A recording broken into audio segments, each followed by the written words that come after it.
Boa noite a vocês, ouvintes, internautas, fãs, amigos, colaboradores e telespectadores. A mais essa edição semanal, todas as quintas, a partir das 8h15 da noite. Aqui na minha, na sua, Web Rádio TV Nossa FM, a influencer, a divulgadora, a simpaticíssima, carioca, Noemi Coelho, com mais uma personalidade aqui na minha, na sua, na Nossa FM, Rádio TV Web. Boa noite, vamos à abertura.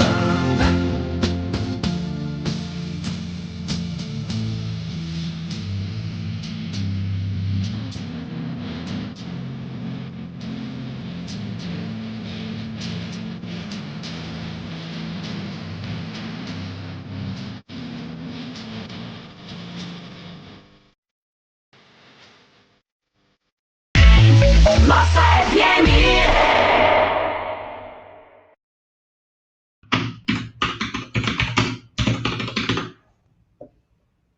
Oi, Dedé. Olá, boa noite a todos. Oi, Ruiz. Boa noite a todos os nossos telespectadores, nossos ouvintes, né, os internautas que estão aqui conosco, a nossa audiência. Boa noite a você que está aqui com a gente. E boa noite, bom dia ou boa tarde a você que vai nos assistir depois. É um prazer estar aqui fazendo esse programa de novo. E é um prazer ter aqui o nosso convidado, Luiz Alcântara Filho, nosso amigo, advogado, civil criminal, tributário, que nem o Dedé falou, né? Do TSE, do STF. Essa é uma brincadeira. O Luiz realmente é advogado civil criminal de família. E vai falar hoje aí, Dedé, é com imensa gratidão que satisfação que temos você como ouvinte, internauta e fã da nossa FM Rádio TV Web. Gratidão. Então, que bom que estamos aqui nesse programa que vai ser especialíssimo, importantíssimo e de um aspecto fundamental, que é uma questão que envolve no mínimo, uma polêmica enorme, que é os aspectos filosóficos, jurídicos e humanos, né, da infidelidade. E, mais especificamente, vou falar sobre isso longamente, né, porque a gente vai tratar de um detalhe da questão da infidelidade, que é a infidelidade humana, de casal, e mais ainda a traição, né, daquilo que a gente sempre daquele que a gente não espera. Por isso é traição. Porque daquele que a gente espera não é traição, é esperada, né? Então é uma infidelidade, como política, por exemplo. Você espera que o político negocie, né, mude. Os políticos são, por si, pessoas que negociam, que fazem a própria política prevê. Você não acha que o político de trair não é... Gente, eu não estou emitindo uma opinião política, né? Eu estou só falando que a traição é daquele pessoa que você não espera que te traia, aquela coisa que te dói no coração. Por quê? Porque você confiava naquela pessoa, ou, enfim, confiava naquela instituição também, né? Então, a traição é sempre aquela coisa que te mata um pouco, né?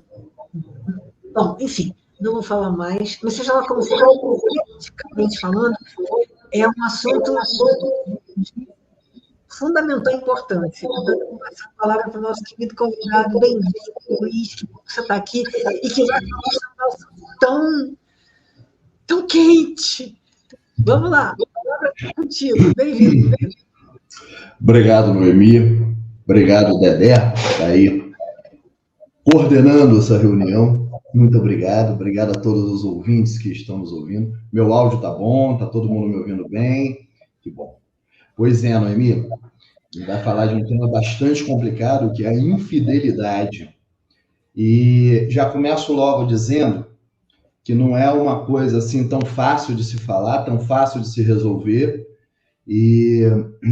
Mas, como eu sou advogado, eu esbarro dentro do meu escritório, 99% das situações se tratam de infidelidade. E infidelidade que vão da hora de descumprir um contrato que foi assinado e você apostou sua assinatura naquilo e se comprometeu a pagar, por exemplo, um aluguel e não pagou. Uma infidelidade na hora de comprar um bem e esse bem não ser entregue, ou ser entregue absolutamente diferente daquilo que foi prometido. A infidelidade entre duas pessoas que têm um relacionamento e que eu acho que é a que mais chama a atenção quando nós, seres humanos que vivemos em sociedade e somos pessoas que nós somos gregários e a gente conta com a fidelidade da outra pessoa. Fidelidade vem da palavra fidúcia, que é confiança. Então, veja bem uma coisa interessante. Na qualidade de advogado, eu te citei aqui três exemplos de questões que envolvem uma infidelidade. Ora, afinal de contas, se eu sou contratado para ser seu advogado num processo, chego lá e não atuo mal ou faço diferente, eu estou lhe sendo infiel. Da mesma forma, a pessoa que se casa com a outra e num determinado momento ela é infiel e a gente foca na infidelidade tão somente na questão da fidelidade sexual. Mas dentro de um relacionamento existem dezenas de outras infidelidades e que podem causar, se não tanta dor, até mais dor do que a infidelidade sexual. Então, quando num relacionamento, eu vou dar outros exemplos de infidelidade. Aquela pessoa que pega a particularidade de um casal e divide com amigos e com amigas sobre o relacionamento, criticando seu parceiro, sua parceira, ouvindo opiniões. Então, por exemplo, sabe aquela pessoa que está sempre no WhatsApp passando a conversa que tem com o namorado para amiguinha? Aquela pessoa que conta, chegou em casa e o namorado ou o marido fez isso, fez aquilo, que não suporta mais. Isso é uma infidelidade. Porque dentro de um relacionamento, o relacionamento é um país composto, no mínimo, por duas pessoas. No mínimo, porque nós podemos ter filhos, nós podemos ter outras pessoas associadas a esse casamento. Mas quando nós temos diante de uma relação que se trata de infidelidade, a melhor maneira de se analisar é observar como que tudo começou, onde se localiza o start dessa infidelidade. Então, partindo direto para a questão da infidelidade sexual, às vezes a infidelidade já aconteceu muito antes do ato sexual em si, ele de alguma forma estar presente dentro daquela relação. Então, é muito comum as pessoas criticarem, julgarem as outras apenas quando chega nesse estado da infidelidade sexual. Mas antes ainda de eu colocar essa situação, a pergunta que eu faço até para todo mundo, e é uma reflexão que a gente faz, é se nós somos fiéis a nós mesmos, se nós mantemos a fidelidade aos nossos princípios, ou se essa pergunta faz com que a pessoa pense que quando ela é infiel, ela o utiliza como desculpa para dizer eu fui fiel aos meus princípios e acabei traindo. Não, não é isso não. Quando você é fiel a você mesmo, quando você parte de si, quando você parte da sua própria persona e começa a agir diante das outras pessoas, você sabe muito bem o que está certo e o que está errado. E entra muito a questão do certo ou errado, ou aquilo que vai ser descoberto ou não vai ser. Então, a preocupação que nós vemos, eu acho que é uma crise social que nós temos hoje em dia, é com muito mais preocupação com aquilo que pode ser descoberto do que aquilo que pode ser realmente feito. Claro que todos nós temos nosso pensamento, a nossa intimidade e as nossas próprias visões do mundo, mas a partir do momento que nós nascemos e temos uma consciência quando crescemos, nós sabemos muito bem o que está certo ou errado. E aí, quando começa uma infidelidade, quando começa com uma mensagem numa rede social, começa com uma pequena curtida numa fotografia, ou começa com uma conversinha, a pessoa sabe sim que naquele ponto ela já está fazendo algo que não deveria fazer. E começa o cérebro a programar imediatamente defesas pessoais, ou seja, suas próprias infidelidades, para tentar justificar aquilo que está fazendo. Então, quando eu começo com uma conversa, por exemplo, com uma conversa, uma colega do trabalho, quando eu já começo a desabafar com ela, ou ter uma intimidade com ela que não era para eu ter, eu sei bem lá no fundo que aquilo está errado. E nós vimos isso acontecer porque a pessoa acha que tem controle da situação. Existem muitas coisas na vida que nós achamos que temos controle e no final não temos. Existem centenas, milhares de situações e que vão desde o nosso comportamento a vícios, a hábitos, que são nada mais do que situações que nós não temos controle. Então, tentando colocar de uma maneira mais clara, o que eu vejo acontecer quando eu estou diante de uma situação de infidelidade conjugal? Geralmente, essa infidelidade conjugal é quando a situação já está não só consumada, como exaurida. E aí aparece na frente do advogado e você vê o sofrimento na expressão facial daquela pessoa que foi traída e muitas vezes o sofrimento da pessoa que também traiu. E é aí que é o ponto principal. O conceito de arrependimento. Arrependimento, é isso que tem que ser observado às vezes. O que é uma pessoa arrependida? Será que é aquela pessoa que foi pega e aí se arrependeu de ter feito? Não. Essa é uma pessoa que está lamentando ter sido descoberta, mas ela não está arrependida. Arrependida é a pessoa que, mesmo que tudo tivesse dado certo, mesmo que tudo que fez tivesse sido proveitoso, mesmo assim não faria. Então, se eu pratico um ato, se eu sou infiel à minha mulher, e ela nunca descobriu, nunca soube, morreu sem saber, ninguém ficou sabendo, se eu não sinto culpa nenhuma quanto àquilo, eu não estou arrependido. Mas, de repente, a minha mulher descobre que eu a traí. E aí eu venho dizer que estou arrependido? Não. Eu estou lamentando ter sido descoberto. Mas, se durante uma situação como essa não há chance de descobrir e eu me sinto culpado, nós temos uma semente germinando da infidelidade, do arrependimento aí. E às vezes nas relações entre homem e mulher, ou qualquer tipo de casal, qualquer tipo de família, é aí que muitas vezes, dentro do escritório de advocacia, você vê a coisa pegar fogo. Vou contar um exemplo próprio da minha atuação como advogado, claro que sem citar nomes, porque eu tenho um dever de ética, o nome desse programa é Ética, Etcast, né? E eu tenho que preservar nomes. Eu me lembro certa vez que eu estava no meu escritório no Rio, e eu atendi um cara lá, um homem lá, que queria o divórcio da mulher dele, porque ele descobriu que ela tinha sido infiel com uma determinada pessoa. Descobriu o ato sexual, descobriu tudo.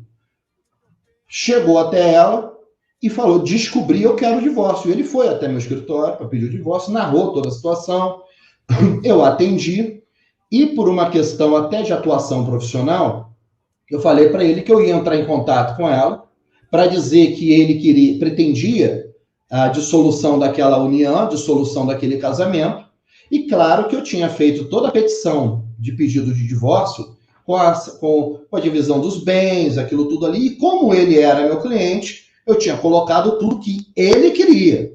Evidentemente que ela, quando chegasse até mim, seja pessoalmente ou através de um advogado, algumas questões ali poderiam ser negociadas. Muito bem. Então, eu entrei em contato com ela, e ela estava disponível para ser atendida rigorosamente naquele dia. Eu, por que não? Já era mais ou menos umas 6:30 da tarde, e marquei com ela no meu escritório às 7 horas. E quando ela chegou lá, o visual dela era um visual absolutamente diferente daquele visual que ele... Porque uma coisa acontece no escritório de advocacia, como deve acontecer também no escritório de psicólogo. A pessoa desaba, chora, lamenta. E o meu cliente tinha chorado muito. E ele havia me mostrado fotos dela, como é que ela faz isso comigo? Olha nós aqui viajando, olha a gente aqui casando, olha a gente aqui. E as fotos que eu vi eram de uma mulher extremamente bonita e feliz. Quando chega até mim, uma mulher com o cabelo destruído, sem unha para fazer, um visual abatido.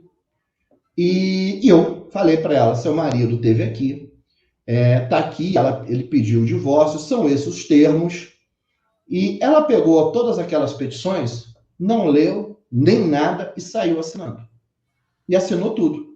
Assinou, rubricou, me entregou e falou, eu sei, eu mereço.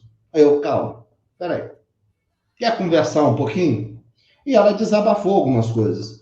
Ela falou que sofria muito com aquilo, que se arrependeu, que estava destruída com aquela situação. E eu acreditei na forma como ela falou, porque ali ela me comprovou com alguns elementos e tal, que ela tinha toda a pretensão de contar para o marido que aquilo tinha acontecido. E ela tinha toda o sofrimento dela, todo aquele visual destruído, a vaidade dela completamente quebrada, já não era porque ele descobriu, já vinha desde que aconteceu a traição, e foram 2 ou 3 vezes que a traição havia acontecido.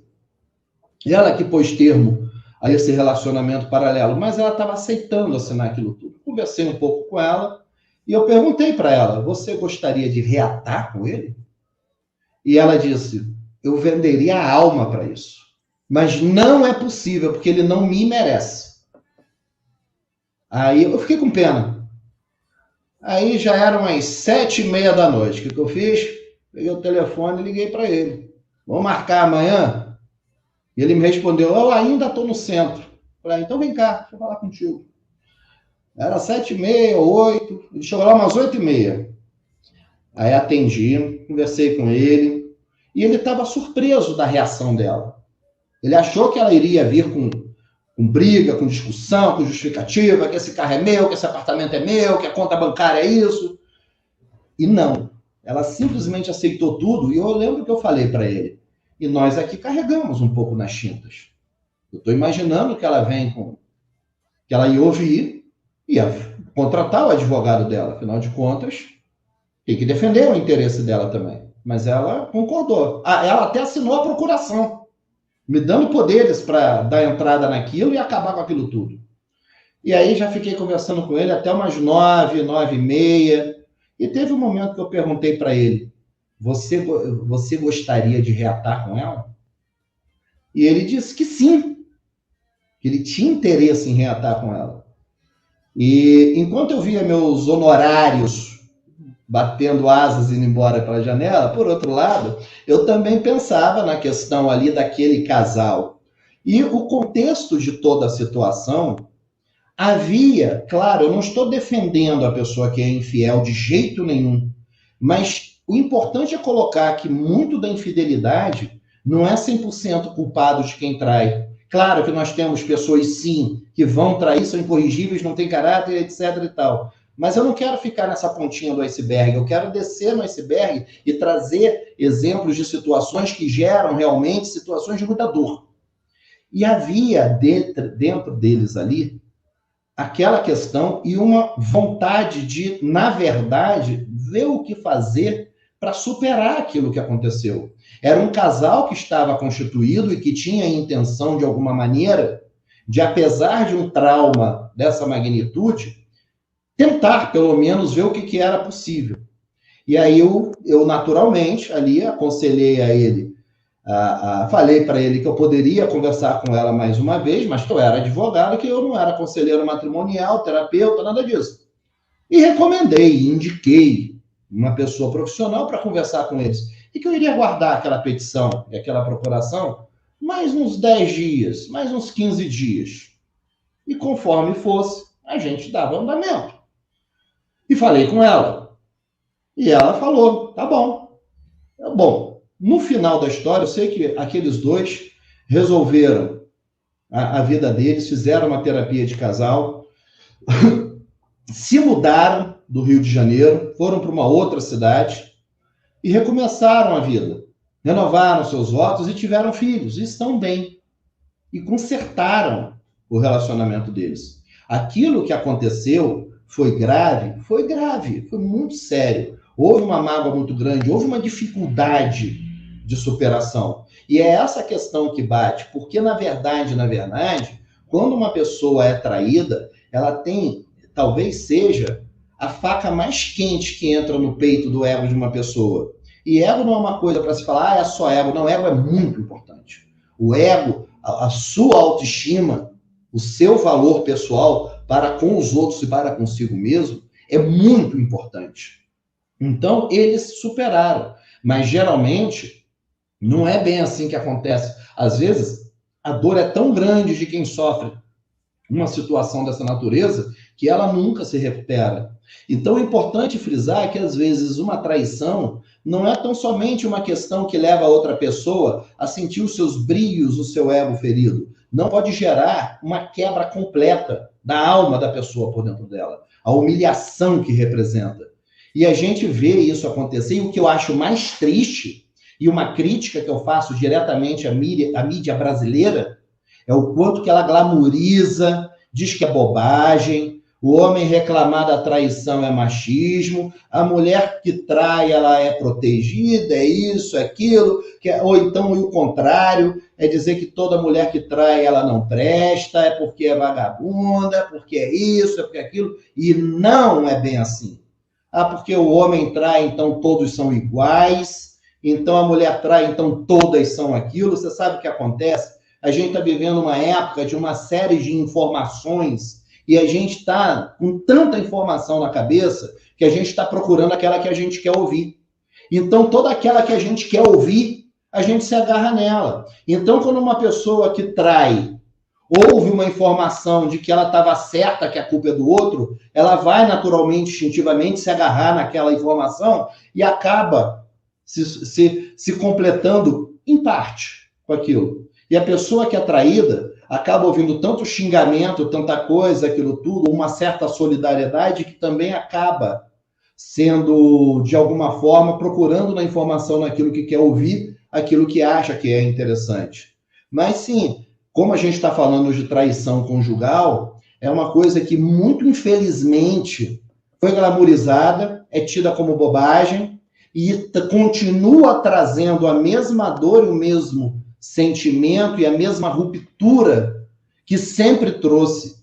Não é uma coisa assim que se leva com frases de efeito ou até mesmo lacrações. Porque eu sei, porque eu sou advogado, o que eu vejo na minha frente de pessoas sofrendo muito, seja porque foram traídas ou porque traíram.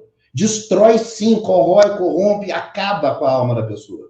E aí, quando a gente tenta consertar aquilo, a gente não vê muito caminho. E as consequências são as mais nefastas possíveis. E aí começamos a entrar em outras searas do direito. Aí entramos na seara da violência doméstica, entramos na seara do abuso psicológico, na seara da alienação parental. Então, a traição tem reflexos terríveis, terríveis. E aí eu fico me perguntando, por que traiu? Por que uma pessoa traiu a outra? Às vezes, por um motivo muito simples. Simplesmente porque, desde ela não tem caráter mesmo, mas não é desse tipo de pessoa que eu estou falando, ou das pessoas que simplesmente acharam uma boa ideia, ou se colocaram em situação de risco, ou se garantiram e confiaram demais em si. E quando confiaram demais em si, eu volto no início da minha explanação, quando eu falei, e quando a gente trai a nós mesmos? Então, se eu confio demais em mim, dizendo eu jamais trairia, eu jamais faria isso, então quer dizer que eu vou me colocar numa situação de risco. Quer dizer que eu estou num relacionamento e eu vou largar a pessoa que está comigo de lado e vou para bares, vou para boates, vou para eventos, vou para situações, vou ficar de papinho com os outros, vou ficar de conversinha com outras mulheres, eu vou fazer isso porque eu me garanto. Não, eu estou me colocando em situação de risco. É como uma pessoa que é viciada em determinada substância e é colocada e submetida àquela substância o tempo inteiro. Então, quando a gente se lida com uma questão chamada instinto, acaba por aqui toda a questão racional. Porque se o instinto for brigar com o racional, se o racional deixar o instinto brigar, o racional perde para o instinto. O que o racional tem que fazer? Para aí mesmo. Não vou nem dar chance para o azar. O racional, ele vem na frente. Ele pode ser mais forte. Mas sim, o ser humano é instintivo. O ser humano é gregário. E quando a pessoa se coloca já de início numa situação de risco, e ela se garante, não, eu jamais trairia o meu marido, eu jamais trairia a minha mulher, eu tenho uma péssima notícia para dar para essa pessoa. Porque ela vai se colocar em situação de risco, ela vai destruir, na minha opinião, o maior pilar do ser humano, que é a família. E pena também a família estar sendo tão criticada hoje em dia, tão colocada de segundo plano. Eu acho que assim, a família é o início, meio e fim. E não estou falando isso por uma opinião pessoal. Eu estou falando isso justamente pelo que eu vejo dentro de uma sala de audiência, dentro de um escritório de advocacia, na frente de um Ministério Público e da frente do promotor, o quanto que a dor é levada quando o assunto é família. Quando é dinheiro também, tá? Mas quando o assunto é família, como que a coisa é martirizante. Concordo com você. Concordo com tudo que você está dizendo. Eu não tenho a experiência do jurista, né? Eu não tenho a experiência do advogado, da pessoa que está lidando com isso dessa forma, né? Com o litígio. Você lida com o litígio, né, Ruth?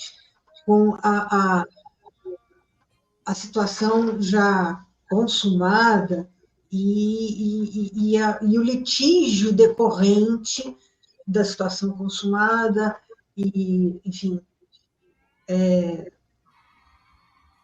a dor que decorre desse litígio. Ou seja, é muita dor, né? A dor de toda a situação antes, a dor dos fatos, das separações, das brigas, do litígio, né? Da continuação desse litígio. É um longo período de muita dor. Eu não lido com isso, eu só tenho alguns exemplos, né, da minha convivência, da minha experiência, das famílias e das pessoas que eu conheço, e eu, né, certamente já vi isso, né, claro, e é óbvio, né, tudo que envolve família, tudo que envolve amor humano, né, o amor maltratado, o amor dilacerado, é muito doloroso. Tudo aquilo que quebra o coração, que parte o coração, é muito doloroso. E sim, né, a infidelidade ela é um grande problema. Eu tenho um professor que diz exatamente isso que você falou. A infidelidade é a última coisa. É como o alcoólatra que bebe, né? Ele está em recuperação, bebe. Eu vou dar esse exemplo porque também é dito dessa maneira.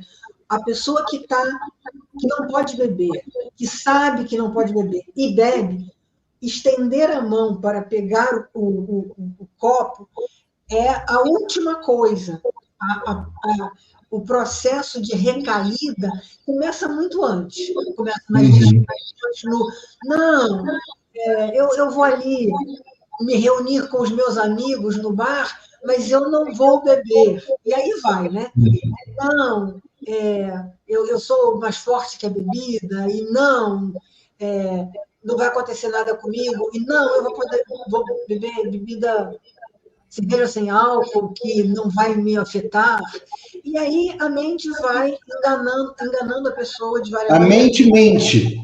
A mente mente. Da mesma maneira, né, a pessoa que quer atrair, ou que, enfim, você começou o seu exemplo, a sua conversa dizendo isso, né?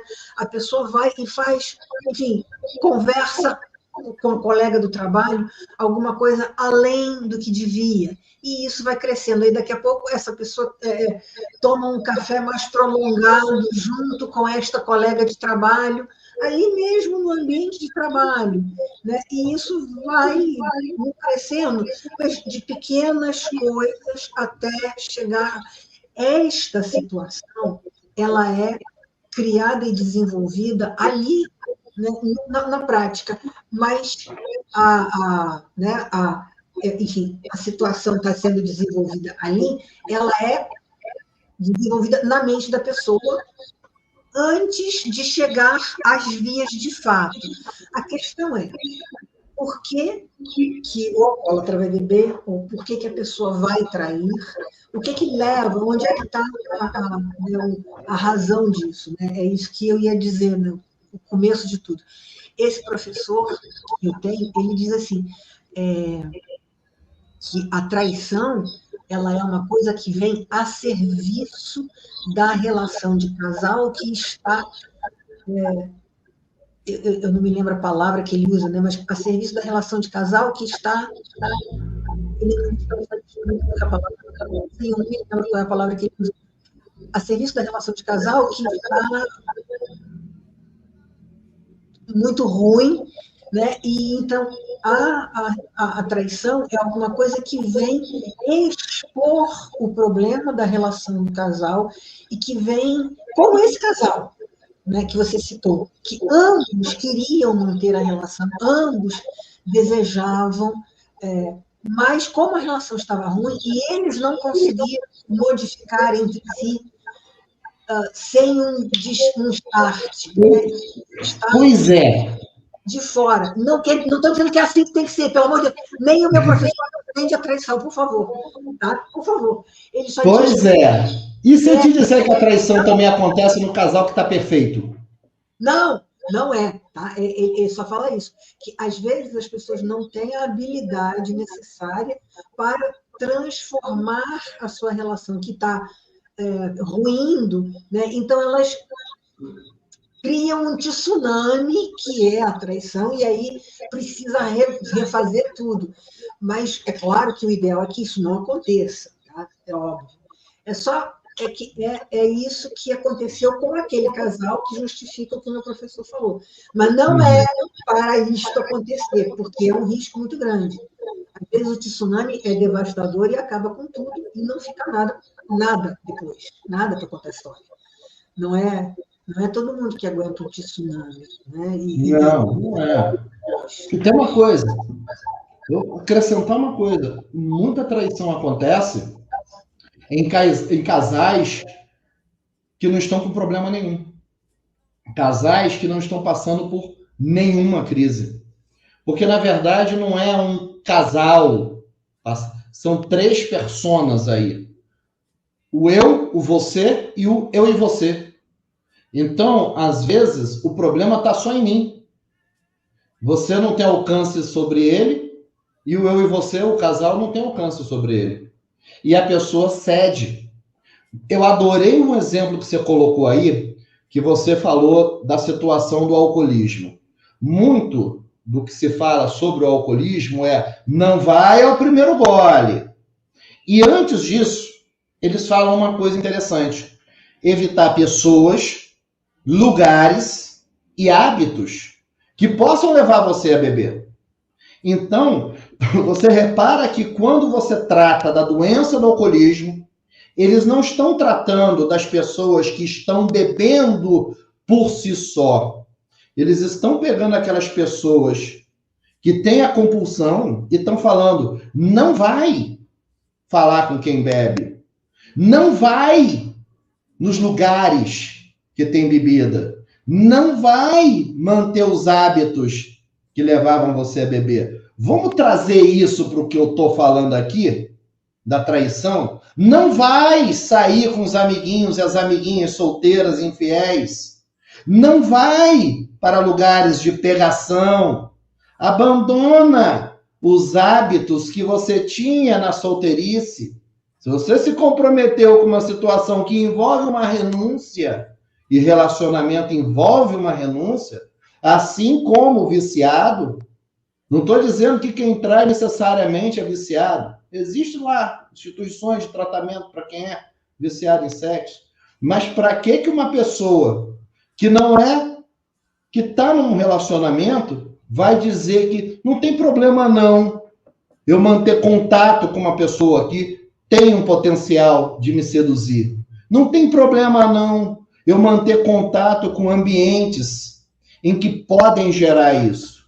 Então, porque nessas horas, o que o pessoal que trabalha, os profissionais que trabalham com o corte do vício, isso não se aplica só ao álcool, não, se aplica a drogas também, a cigarros, as coisas. Do que eles estão falando? Eles estão falando a mesma língua. Evita se colocar em situação de risco. Então, pensa, da mesma maneira que um homem e uma mulher casada, ou com um relacionamento, ela não deve manter o hábito de frequentar lugares que são para solteiros e de pegação, é o mesmo raciocínio que você vai aplicar para uma pessoa que é viciada no álcool, por exemplo, e vai dizer para ela, não fica indo no bar. E se você for no bar, você vai cair na tentação. Aí ele vai dizer, eu sou bom, eu sou maravilhoso, eu se for no bar, eu posso ficar no bar do lado de todo mundo que bebe, porque eu me garanto, eu não vou beber. Eu acho, sinceramente, que é uma falta até de humildade, é uma falta até de capacidade de se entender como ser humano. E nós, como seres humanos, somos falhos. Se não fôssemos falhos, nós não estaríamos na Terra. Então, a situação até do que quando se fala, porque geralmente se coloca muito naquela questão, o relacionamento estava com problema. Não, às vezes não estava. Às vezes, uma mulher que vem a me trair, ela não estava tendo problema comigo. Foi ela que se colocou numa situação de perigo e se deixou ser seduzida. Como foi o caso desse casal? Eu não vou, se eu estou num relacionamento, eu não vou, em hipótese nenhuma, fazer nada que eu possa criar uma situação de risco para mim. Não só pelo perigo, mas também por uma questão chamada respeito.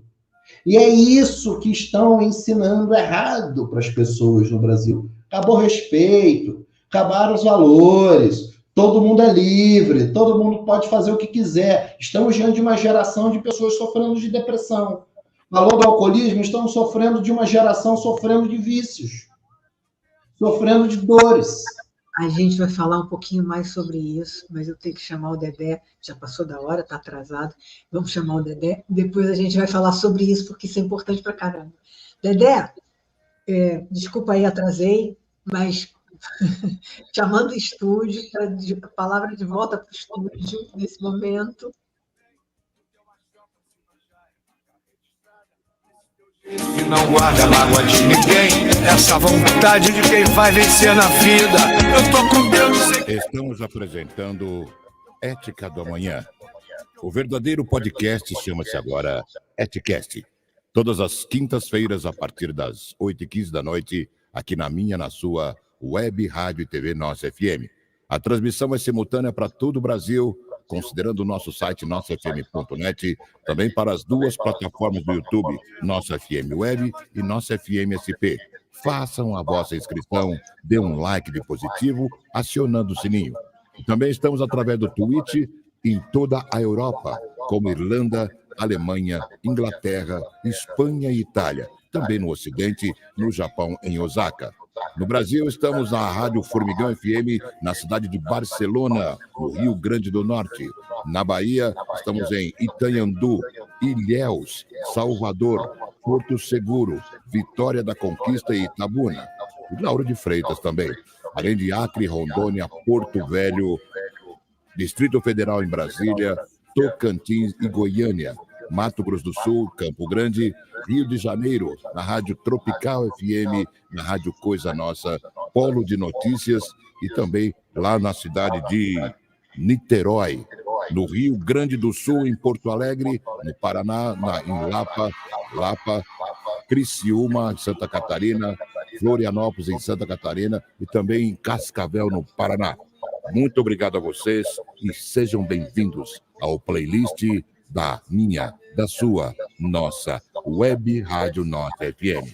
No escuro deserto do céu, quero um machado pra quebrar o gelo. Então, agora a gente vai voltar a falar sobre isso, porque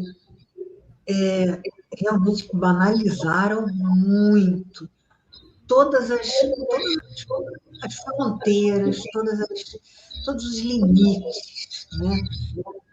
Todas as regras, enfim. Eu nem sei que palavra está acontecendo agora. Eu acho que as pessoas hoje em dia, os jovens, os jovens, eles são muito perdidos. E eu acho isso não só em relação aos costumes, à mídia, etc. Eu acho que isso começou quando os pais abriram mão de educar os filhos, né? Eles deixam os filhos soltos, essa é a minha opinião, tá? Estou falando por mim, eu não estou representando ninguém, estou falando apenas o que eu vejo, e já conversei com professores aqui, e eles veem isso, né? Os pais, eles não dão educação, eles não limitam, não dão limite. Eu tenho uma empregada, a palavra correta é essa, né? Ela é empregada, ela recebe dinheiro para trabalhar comigo.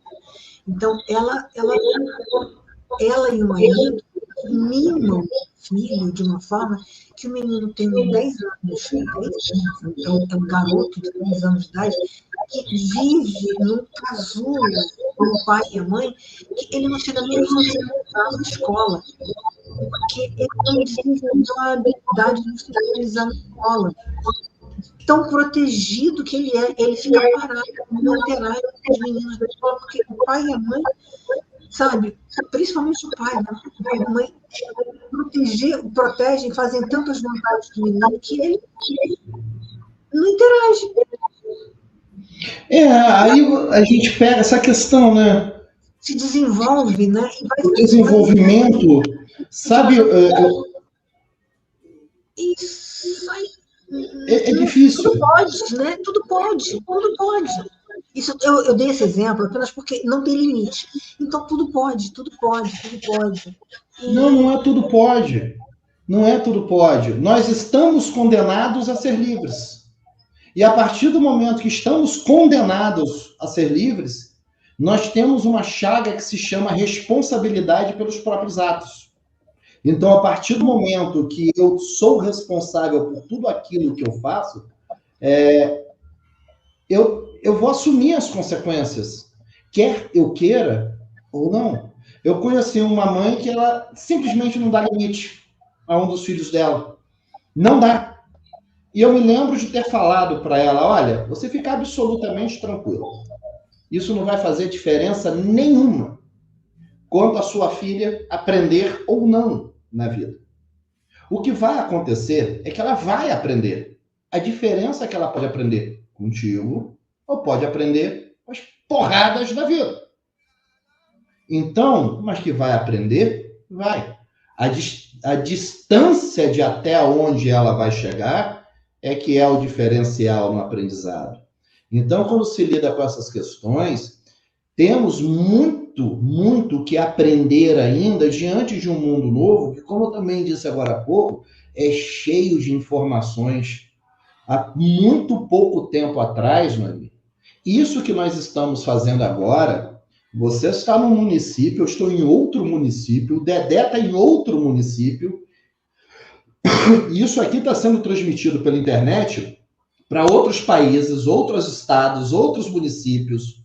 Olha aqui, Web Rádio e TV Nossa FM. Isso está chegando a milhões de pessoas. Existem milhões de pessoas ouvindo a gente agora no mundo inteiro. Então, é uma informação, a facilidade da informação, ela é uma situação que realmente é muito bom. É muito bom. Mas, por outro lado, Qual é a dificuldade que a gente vai ter para selecionar e separar o joio do trigo daquilo que é uma boa informação do que não é uma boa informação? E aí, voltando à questão da traição, é óbvio que uma pessoa que é predestinada a gosta, não tem caráter, ela vai achar informações com muita tranquilidade, muita facilidade, justificando o quanto que é bacana e bonito ser infiel, o quanto que é legal ser um traidor, o quanto que é legal você ter um casamento e simplesmente arrumar uma amante, largar sua mulher com filho, com filha, com tudo para trás e ir embora. Vai achar gente que vai dizer, tem fundamento. Ah, mas ele encontrou o amor da vida dele. Não, ele tinha encontrado quando casou. O que mudou? O que mudou foi a capacidade dessa pessoa ter as perspectivas e informações que justificassem o próprio erro. E nós temos tendência a procurar as informações que justificam os nossos próprios erros, ao invés de assumir o erro. Eu assumo, eu errei. Com isso, se eu não assumo que eu errei, eu não tenho a menor chance de aprender e evoluir.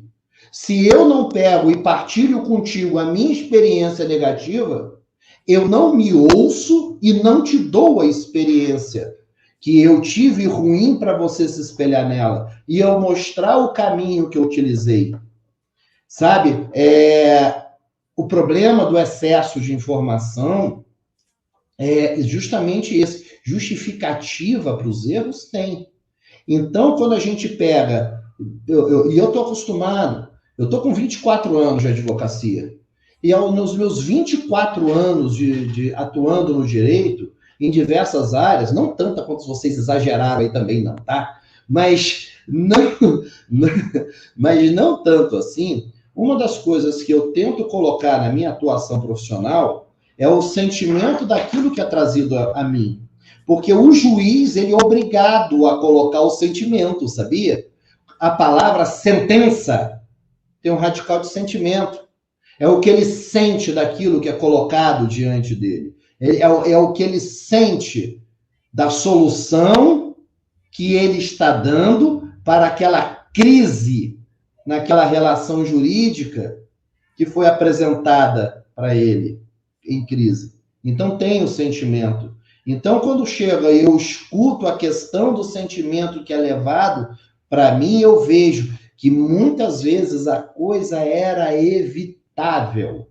O problema é que as pessoas não são instruídas a evitar o problema. Uma mulher, um homem, não são instruídos a evitar uma traição. São instruídos a achar justificativa para os atos que praticam. São instruídos, às vezes, nem precisava, mas são absolutamente absolvidos. Ah, mas o seu marido também não te dava atenção. Ah, mas a sua mulher também, ela não era flor que se cheire. Então, por aí você começa a ver que a justificativa, ela já vem para absolver uma série de atos. Mas, no que se refere à traição, o que eu percebo é que ela tem como nascedouro uma coisa que a pessoa acha que tem totalmente sob controle. E aliás, aí é que está... Você falou, Noemi, você foi muito brilhante no exemplo que você deu da questão que envolve as pessoas que são viciadas no álcool. Porque essas pessoas, elas são instruídas a evitar um primeiro gole, são instruídas a evitar um local onde ela possa estar exposta à bebida, são instruídas a evitar a presença de pessoas que podem levar ela a recair no álcool, são instruídas a evitar hábitos. Então, o que na verdade, grupos que trabalham com isso, o que eles estão falando? Você tem um instinto, usa o seu racional para não deixar o seu instinto aflorar. E dentro de uma relação de homem e mulher, eu não estou falando nem da relação que está em crise, eu estou falando de traição, de relações que estão indo muito bem, obrigado, e elas acabam acontecendo sim. E, Noemi, eu tenho números. Os números da infidelidade no Brasil ultrapassam 90% dos casais. E isso é um número, na minha opinião, muito grande. Aliás, eu acho que já seria um número gigantesco se ultrapassasse 1%, mas ultrapassa 90%. E mais, a infidelidade, quem é mais infiel? Disso. Absoluta. E quem é mais infiel, é o homem ou a mulher? Eu não sei. Eu não sei. Porque os números, a infidelidade em relacionamento é gigantesca. Porque foi glamorizada, porque foi diminuída, porque as pessoas foram soltas, como você bem colocou aí, filhos sem limites, foram soltas a poderem, a terem a falsa impressão de que podem fazer o que querem. Isso vai gerando uma série de coisas. E, sinceramente, qual é a solução disso? A solução cultural. Não é uma questão religiosa, não é uma questão de submissão, não é nada disso. É simplesmente uma situação de compromisso. Se eu assumo um compromisso com uma pessoa, eu estou assumindo um compromisso comigo também. Quando eu aperto a mão de alguém, quando eu aperto a mão de alguém, esse alguém está sentindo o aperto da minha mão, mas eu também estou sentindo o aperto da mão dela. E eu tenho uma responsabilidade para com isso.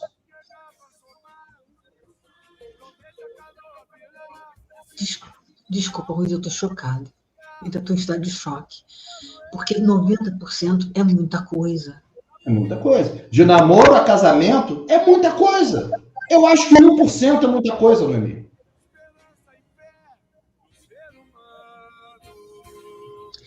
Um país em que 90% das pessoas trai, esse país não está bom. Ele não tá um país. Eu te disser que não é só o Brasil. Eu não estou falando só do Brasil. Não é só o Brasil. Países riquíssimos e desenvolvidos em que teorias e formulações voltadas à destruição de conceitos muito enraizados também estão com números semelhantes. E isso é estudo sério, é estudo técnico, isso é muito triste. E ninguém olha para o lado da pessoa que acaba sofrendo uma traição dessa natureza com o mesmo afinco com que estimula e incentiva. Então, quando você incentiva que haja a promiscuidade, como é incentivado, e aí voltando ao Brasil, o Brasil é um país que incentiva a promiscuidade. É um país que incentiva que você tenha múltiplos parceiros. É um país que, vem cá, nós esquecemos completamente de doenças, nós esquecemos completamente da intimidade, do que isso acontece, esquecemos. E aí, quando acontece alguma coisa assim, vai parar onde? Vai inundar um judiciário de processo. Aí depois vai dizer que processo não anda. Vai inundar escritório de psicologia, de psiquiatria. Aí aumenta a violência doméstica. Porque não é só a mulher que é vítima de violência doméstica, não. O homem também é vítima de violência doméstica. Mas a lei protege a mulher da violência doméstica porque a capacidade física do homem é superior à capacidade física da mulher. Então, o dano que um homem pode causar a uma mulher é muito maior. Mas agora, muitos efeitos sociais, como a própria infidelidade, que talvez seja um sintoma e não uma causa, são efeitos sociais do mundo que vive hoje absolutamente distorcido contra valores morais. Luiz, a sociedade que uma sociedade onde 90% das pessoas trai, essa sociedade não vai para frente, cara. Não. Para frente. Não adianta. Não é só isso, meu amigo. Uma sociedade que tem os índices de QI no Brasil tão baixos. Uma sociedade em que o nível educacional do Brasil é dos piores do mundo. Uma sociedade em que glamoriza a violência como está no Brasil em índice. Olha as capitais brasileiras como estão. Então, a crise no Brasil é uma crise de valores. Não é uma crise da fidelidade, da infidelidade. É uma crise de valores. Não é normal o que está acontecendo com a educação brasileira. Não é normal. Nós temos um índice de QI do brasileiro de 83, 86, agora eu não sei, pontos. É muito baixo. Países como Inglaterra, o índice médio de QI é 100. Japão é 120. O japonês tem um QI 120. Bom, Agora, a ótimo. pessoa que está ouvindo isso aqui, que é nascido no Brasil e é descendente de oriental, não é porque é geneticamente, não. É porque é submetido a uma educação diferente. Então, nós temos aqui um problema educacional fundacional muito sério. 3% é QI baixo, é QI 83, 86 é um QI muito, muito baixo. de pessoa com deficiência Deficiência. mental. É a média. Significa que 50% tem mais do que isso e 50% tem menos. Eu estou falando QI médio.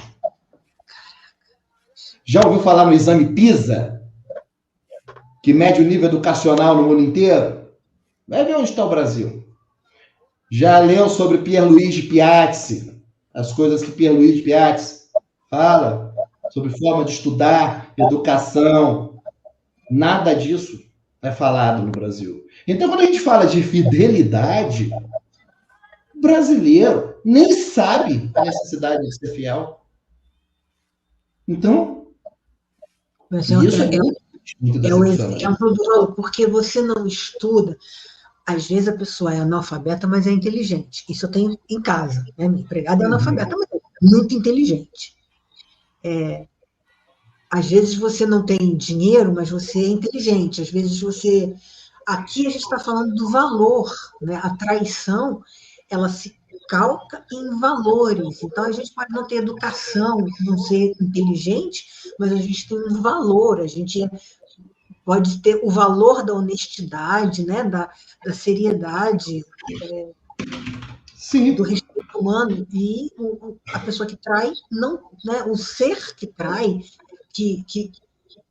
que valoriza, né, essa coisa da traição, do eu posso, eu não me importo com os outros, esse valor do eu faço o que eu quero, e o meu valor é esse, eu faço o que eu quero, e antes de tudo está a minha vontade, esse valor imaturo, egoísta, né, que é mau, esse valor não faz o que vai crescer. Mas a crise é de valores mesmo. Se ser culto, ser educado não tem valor. Se ser um cavalheiro não tem valor. Se ser uma pessoa decente não tem valor. Como é que você vai chegar à fidelidade? Se a fé da pessoa não tem valor. Como é que você vai chegar numa situação como essa? Então, quando a gente fala de fidelidade, a gente já está na ponta do iceberg. É que dentro dela, a falta de fidelidade que assola já é o nicho do nicho do nicho do nicho, a gente chega até aqui. E dentro dela você já tem um iceberg enorme. Então, quando você lida com situações que envolvem uma falta, uma perda completa de valores, e quando você vai falar de valores, ou você é taxado de ter um posicionamento político esse, ou posicionamento político aquele, parece que o assunto é tabu. Então, eu não posso falar em família, não me interessa, não estou falando de candidato nenhum, eu não posso falar em fidelidade, estou nem aí para candidato nenhum. Não, todos eles deveriam estar preocupados com isso. Um deveria estar preocupado em respeitar isso, e o outro deveria estar preocupado em não usar isso como plataforma. Os dois deveriam estar preocupados em usar isso como paradigma. Se eles acham que é pela direita ou pela esquerda que eles devem seguir, pelo menos deveriam seguir no caminho disso. E a gente não vê isso acontecer no Brasil. Eu não estou falando de político. Eu estou falando de valores. Valores. Isso não se tem mais. Humanos, né? Valores humanos estão anteriores à política. No Brasil, a gente prova-se que estamos perdendo os valores, a educação. Sabe o que eu já ouvi no escritório? Sabe o que eu já ouvi no escritório? Uma mãe chegou para mim, trazendo a filha dela, e disse para mim que a filha estava grávida. Tá bom. A filha está grávida e o namorado não quer assumir. Ué, mas ele tem que assumir. Se ele é o pai, ele tem que assumir. Nós vamos entrar com uma ação, pedir uma investigação de paternidade, a declaração da paternidade, fixar a pensão alimentícia. Ele tem que assumir. Aí ela, não é disso que eu estou falando. O namorado não quer assumir, mas o namorado não é o pai, não. O pai é um outro garoto lá, amigo dele, com quem ela teve um caso. Eu falei, não, mas peraí, então nesse caso, a gente tem que ajuizar a ação é contra esse garoto. Ela, não, mas o senhor não está entendendo o que eu quero. Acontece que o namorado dela é que tem dinheiro, o outro garoto não. Quem tem que pagar é ele. Eu, não é assim que funciona. Aí ela disse, não, o senhor não está entendendo, o senhor não sabe direito. Eu dei uma gugada, eu olhei o doutor Google, e disse que tem a paternidade socioafetiva. Eu falei, mas não funciona numa situação dessa natureza. E eu estou vendo até onde ela ia com isso. Em momento nenhum, essa mulher e a filha, em momento nenhum, elas estavam achando errado ter traído o namorado da filha, estavam achando errado querer dinheiro do namorado da garota, não estavam achando errado procurar um advogado para isso. Tanto é verdade que chegou a dizer para mim assim, que naquele caso em específico, ela tinha o direito ao dinheiro. E que eu é que não sabia direito. Então, qual é o valor? O que essa mulher ensinou para a filha dela? Teve um outro caso também que eu peguei, que saiu da minha mão, Noemi, em que apareceu para mim uma menina, com a mãe também, e o pai, e a menina estava grávida. Ela tinha uns 17 anos. E disse que era filho do namorado dela. O namorado negando. Fizemos o exame de DNA nele. Deu negativo. Aí ela falou, olha, realmente eu escapuli. Eu, tá bom, com quem? Fulano. Ação em cima do fulano. Negativo de novo. Fomos no terceiro. Negativo. No quarto. Negativo. No quinto. Negativo. Quando chegou no sexto para dar negativo, o pai, sem saber onde enfiar a cara, a mãe morrendo de vergonha, aí a menina fala que subia morro para ir para carrossel de não sei o quê, então não tinha condições de saber quem era o pai. E a decepção dos pais naquele momento. Então a menina ela era altamente erotizada e era uma menina que estava ali na maior tranquilidade, tentando ver se conseguia alguma coisa. Como essa mãe, com a filha, ainda chegou a dizer para mim o seguinte, mas ele é o namorado oficial, ele tem que assumir. Eu, não tem. Ué, mas se ele aceitou o bônus de ser recebido na minha família, tem que aceitar o ônus também disso. Então não havia no caráter dessa família nenhuma ética no tocante àquilo que eles estavam pensando. Na cabeça, no mundinho delas, elas estavam absolutamente cobertas de razão. Pois é. Isso o nome disso é sociopatia, né? A pessoa está... o sociopata é assim, né? Ele segue uma... Não tem remorso, não tem pudor, não tem sentimento pelo outro e vai fazer aquilo que ele quer, né? Isso eu sinto muito, mas... Você fica até sem fala, né, Noemi? Estou apavorada aqui. Fica até sem fala. Quando a gente traz essas coisas assim... É que a gente já tem 1 hora para falar. Quanto tempo dura o programa? 1 hora, não é isso? A gente fica sem fala. E pior, a gente tem que encerrar, porque a gente está passando o horário. E a gente tá... Essas coisas... Cara, isso é horrível. Isso é horrível. É horrível. Essas coisas são pavorosas. Luiz, muito obrigada por ter mostrado. Depois eu vou te contar do cara que tinha 19 filhos com 17 mulheres diferentes.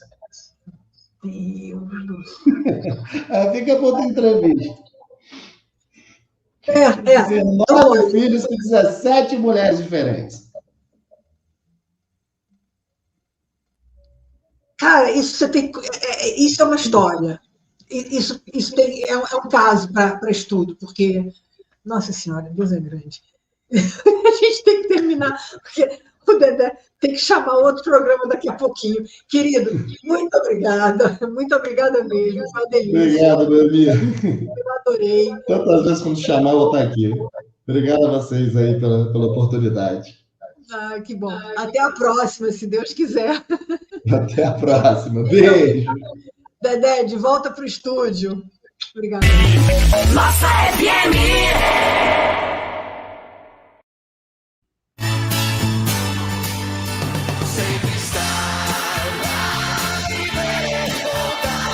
Assim encerramos mais esta produção de Noemi Coelho, aqui na sua web Rádio TV Nossa FM. Muito obrigado a vocês, ouvintes, internautas, fãs, amigos, colaboradores e intercomunicadores e também os telespectadores. Este papo delonga. Portanto, ficam convidados para a próxima sexta-feira, às 8h15 da noite, aqui na sua, na Nossa FM. E assim nós não vamos quebrar o raciocínio do Dr. Ruiz Alcântara Filho, o defensor das orelhudas. Posso dizer que é muita cabeção mesmo. Tchau, gente. Até sexta que vem, quinta que vem, daqui a pouco Alimento da Noite. Tchau. As nuvens queimam o céu, nariz azul. Desculpe, estranho, eu voltei mais puro do céu. A lua ao lado escura sempre igual.